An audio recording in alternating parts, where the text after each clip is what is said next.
Essentially, that means the child is going missing every other day. That's unacceptable.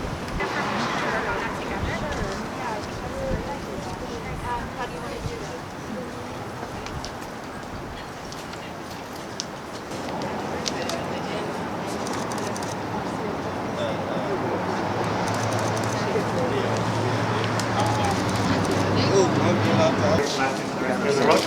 Cynthia Zimmer, you ready? Cynthia Zimmer, C-Y-N-T-H-I-A, C-I-M-N-E-R.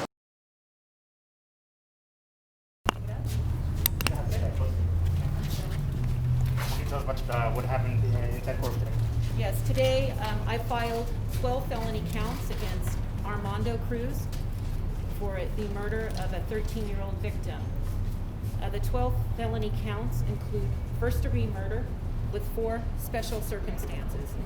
One of the special circumstances is kidnapping, the other 3 involve sexual assault. Those special circumstances in connection with the murder carry the death penalty, life without the possibility of parole. The next court hearing is set for July 30th, which is a status hearing, and at that time, the case will be set for preliminary hearing. So that's, in essence, about all I can say about the case. I'm prohibited by the rules of ethics for going into the facts or details about what happened. I can talk to you about the charges, which are, again, 12 felony counts. The first is first-degree murder with special circumstances which carry life without parole or the death penalty. Why did you want to make sure that you were the one here today to make sure that everything went the way it was supposed to? That's correct. I'm the district attorney at Kern County, and I will be handling this prosecution. Do you have any other questions that I can answer? Any message for the community about for anybody who was affected by this, for anybody who seeing something and saying something? Well, I appreciate that we have a large crowd here today. I assume in support of this prosecution and in support of this victim and the victim's family.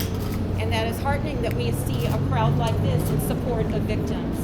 So I want you to know that I appreciate this, and I appreciate the fact that you care, that a child was killed, and that we will do our best to bring justice to the family of this young girl.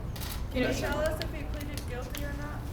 No, he pled not guilty. To all 12? Are you going to release the correct photos in case other victims come forward? That's not unusual at this phase where he has had no chance to talk to a lawyer. That's normal that he pled not guilty. Most people, if not all people who are charged with murder, plead not guilty at the first court hearing. Okay. Was he given bail?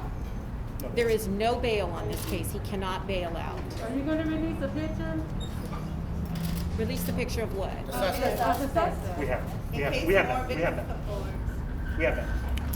I would imagine, yeah, some of the press have it, and law enforcement, the Bakersfield Police Department would probably be doing that. The district attorney does not. And did he live here? No. What are you seeking? You said that it's a possibility of death or life without parole. What are you pushing for? This is something that we're going to discuss with the family. We're going to discuss with the family and come back and announce that decision in court at a later time. Excuse me, ma'am. Did they find her body, or at least, so the family can have a closure, Those types of facts and details we'll talk about at the preliminary hearing. Okay. I appreciate your question, but Are you guys allowing the community in the preliminary hearing and family and friends? I don't control who comes in to the preliminary hearing, but it is a public hearing. I think the only limits now are because of the COVID, the virus, that they are limiting people from coming in at some point, but generally it is a public hearing, and anyone under normal circumstances can come in. We'll see what happens. Maybe they'll put us in a big courtroom and a lot of people will be able to come in. Excuse me? What evidence do they have?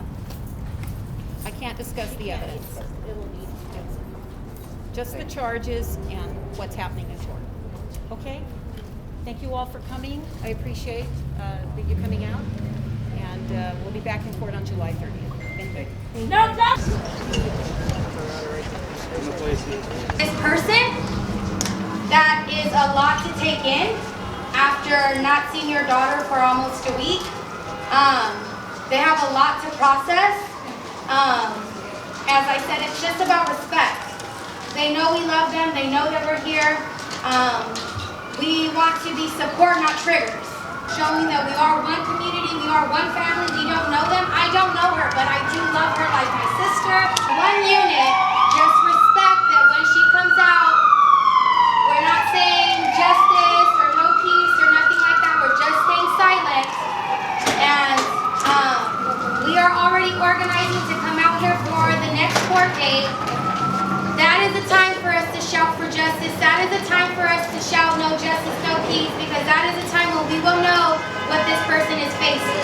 Right now, we are just here to be here with the family. That we're loving ourselves and that we're able to love each other. It's McKee Middle School. We're open for services from 10 to 2 tomorrow. You guys are welcome to come in.